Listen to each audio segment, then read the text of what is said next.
Samedi 17 juin 2023, Claude Lelouch et Valérie Perrin se sont mariés à la mairie du 18e arrondissement de Paris. Pour l'occasion, de nombreuses célébrités avaient fait le déplacement et s'étaient mises sur leur 31. Après plus de 15 ans d'amour, ils se sont dit oui.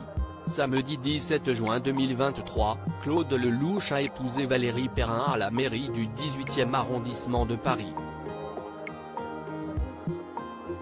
Pour l'occasion, le réalisateur portait un élégant costume noir, tandis que sa femme a fait sensation dans une longue robe blanche, portée avec une veste de tailleur de la même couleur.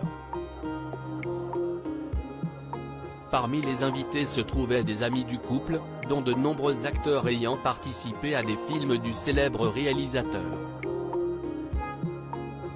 Ainsi, Jean Dujardin et Nathalie Péchala, Bernard Werber, Line Papin, Loana et Paul Belmondo, Elsa Zilberstein, Laetitia Hallyday et ses filles Jade et Joy, Michel Leb, Caroline Marjoridon, Julien Clerc, Christophe Lambert, Laurent Gérard, ainsi que Michel Bougena ont fait le déplacement.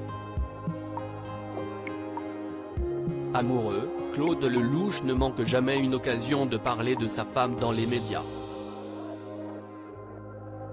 Mercredi 19 janvier 2022, dans un entretien accordé à S, le magazine de Sophie Davant, celui-ci avait confié « Le plus dur, c'est de trouver sa veuve, j'ai longtemps pratiqué le jogging amoureux.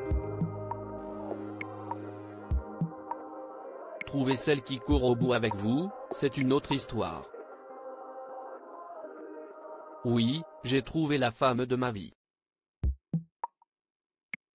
Une chose est sûre, je n'ai plus envie de négliger ma vie amoureuse. » Mardi 18 janvier 2022, dans l'émission En Aparté, sur Canal+, il avait déjà révélé avec émotion, dans ses livres, elle nous explique que le bonheur est gratuit et que c'est le luxe qui est cher. Et ça me touche énormément. Au fur et à mesure qu'on se rapproche de la ligne d'arrivée, on a besoin de l'essentiel et elle est dans l'essentiel. C'est ce qu'elle me donne aujourd'hui et je la remercie. Claude Lelouch, retour sur sa rencontre avec Valérie Perrin dans les colonnes de Paris Match, le réalisateur avait accepté de se livrer sur le début de son histoire d'amour avec la romancière. J'inaugurais une place à mon nom à Deauville. Une journaliste, amie de Valérie, me remet une lettre ouverte que celle-ci avait écrite pour un magazine. Je la glisse dans mon blouson et l'y oublie. 2 mois plus tard, je la redécouvre. En fait, elle s'adressait à mes films. Elle flattait mon ego, sans doute, mais elle rêvait surtout des choses dans mon cinéma que personne n'avait vu, s'était-il souvenu. Un peu plus tard, le duo s'était alors rencontré autour d'un café.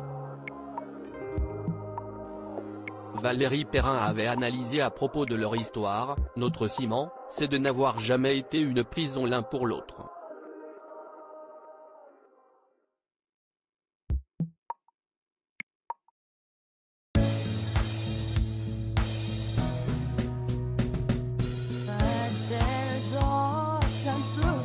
Times